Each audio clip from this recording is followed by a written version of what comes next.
Hello everyone, welcome back to the channel. Hope you are doing well and fine. And in today's video, I'll be showing you how to verify Venmo account. So without wasting any time, let's just jump right on the video and make sure to watch this video till the end and follow the steps as well.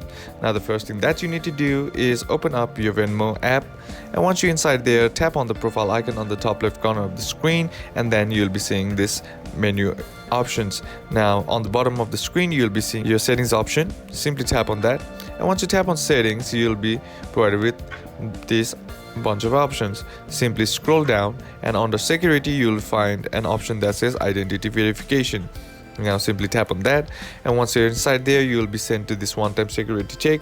All you gotta do is just simply tap on next, and here what you need to do is enter in your informations like your legal name, your legal address, and your social security number as well. If you don't have social security number, simply click on I don't have social security number, and then tap on next to follow the process. And depending upon your details and your documents, now the Venmo will verify your account, and that's basically how to do it. And that's it for today's video, guys. Hope this video was useful to you. Leave a like if you did, comment down below what the next video should be on, consider subbing to the channel. Thank you for watching. Bye bye.